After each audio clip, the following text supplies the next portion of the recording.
This is Josh again from JewishPreppers.com. The next segment we're going to do in our prepping series is going to have to do with security as well as with communications. Again, let me just preface this by saying that this is by no means meant to be all-inclusive of what you're going to need. These are just some examples of the things that you want to prepare in advance. So security is essential. If you have all sorts of, you're prepared with food, with water storage, with medicine, with everything you might need, but you're lacking security, you're going to be in big trouble, because as soon as people find out that you're the one that has all the stuff, they're going to be after you, and you have to be prepared to protect you, yourself, your family, and your items and your material goods. So make sure that you are prepared as well as you can. Preparation is not just having the different tools, but knowing how to use them. So again, just make sure that whatever you have here, you learn in detail how to use them and you practice with them on a regular basis so you know what to do. Here we go, and we're going to start with some security tools that we have here. Here's an example of some bulletproof, I should say body armor, because nothing is truly bulletproof. But these are some types of body armor that you might want to consider if you feel that you're going to be threatened in that type of way. This is a basic body armor that you can purchase. Depending, again, where you are and the legality of the location. And sometimes, I'm going to get into this a little bit further, but sometimes you want to remain anonymous and you want to be concealed. There are body armor that's made in a backpack form or in many other forms that people would not even notice that you have body armor, but this is actually an armored backpack. Wonderful item, and it can be used without anybody knowing that you are carrying some body armor. I have to again preface this by saying that any kind of lethal methods of force you do not want to use, you only want to use, I should say, in a last resort. So there are many items that can be used before you get to that lethal stage. And just some examples are pepper spray. Pepper spray is an amazing way of stopping people, of getting people away. Likewise, you might want to use things like slingshots. You might want to use things like tasers if you have. All these kind of things, there are many examples of things that you could use that are non-lethal, and I would definitely recommend using those before you would ever go to something which would be lethal. In the case you do need to use something lethal, either as a security method or also as hunting in order to provide for food, as an extension to our last segment, you want to be prepared with the basic minimums. And the minimum I would say to be prepared with is to have a good understanding and the equipment to deal with multiple threats or hunting situations where you're going to need to go out and bring back your food. Here we go. Again, by Jewish law, hunting is not something that we generally do. In a case of a survival situation where a life is threatened, all the kosher laws go out the window and you're able to do whatever is necessary in order to keep yourself alive. Again, you should consult with the halachic authority of Jewish law, and discuss with them when you're allowed to do this. But obviously there is a point where you are supposed to go out and you're supposed to hunt and forage for your own food. Here is a basic tool. It is a 9mm. It's a Glock 26. It has a Crimson Trace, as you can see over here on the wall, a Crimson Trace laser on it. It's a basic tool for self-defense, very concealable, very small. And I should also mention, because I'm a certified firearms instructor, that everything that we're doing here has already been checked. There is no live ammunition anywhere in this room where we can accidentally do anything. Everything is open. All the actions are open. You can see in the magazine, there's no magazines, there's no ammunition, nothing that could be used that could be a threat here.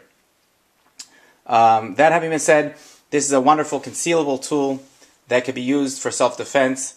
It can be concealed in different types of holsters, including this one called one's called the Smart Carry, similar to the Thunderwear type sort of concealable, deep conceal holsters. This goes in your pants.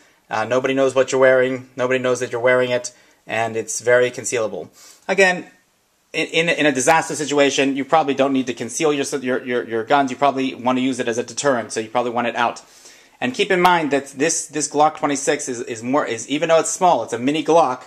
You can use very, very large magazines. These high capacity magazines hold 30 rounds each. 31 rounds actually. So that's over 60 bullets are kept in this small package. So that's a pretty powerful package for a small mini Glock. That having been said, you need something for longer range and for bigger threats, or for hunting at longer range. So I would suggest having, besides the pistol, at least one pistol. Is to have a shotgun would be the next thing I would recommend. A defensive shotgun is very important. It could also be used for hunting. Again, we're not going to go into details here. But this is a Remington, and it's a beautiful tactical shotgun. And I would highly recommend, here are some examples of inert shells that we use. They're called snap caps, and we use those to practice with. You should definitely be practicing all the time if you have these kind of weapons. Additionally, we have a rifle setup, which you also want to have for long distances, especially in hunting. And here is an example of an AR-15. It's an AR-15 with a Trijicon sight on it. Again, I'm not going into the details of all these things. Most people may or may not already know about it. If not, you can investigate it on YouTube further, and it'll tell you all about these different things. There's a Surefire light on it for low light situations. This works on a platform of 223556. Here is a converter kit, which I would recommend, which converts it to a 22LR.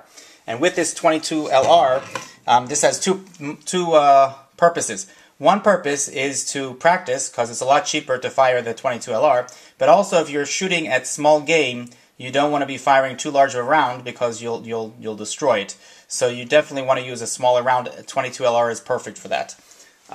And that having been said, I think we're going to go on to communications. Essential in communicating is having everything from your standard cell phone, which I would never rely on your standard cell phone because that's one of the first things that's going to go in a disaster situation.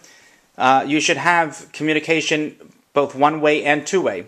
One-way refers to things like emergency radios. These are examples of emergency radios that you can get for very cheap. And they're great for listening to what's going on in the world and to know what is happening and what they're expecting you to do.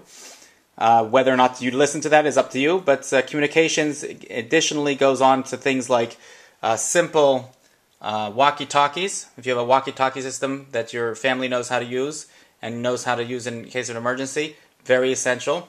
It could be something as simple as a whistle or as complex as a satellite phone. These are all different methods of communication, which again, I'm not going into details, but they're all things that can be utilized in case of an emergency situation.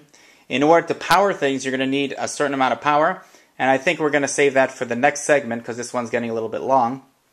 But power is an essential part, both to power your communications as well as keeping warm, keeping shelter, other things that you're going to need, light for security, as well as other essential things that come about through power. And power, once it's lost, that's going to be your first sign, your first indication that things are going downhill, and you should be preparing right away. You should be prepared before that mentally, and you should know exactly, have a plan of what to do in case certain scenarios happen. Power essential, and we're going to get to that in the next segment. Thank you for joining me.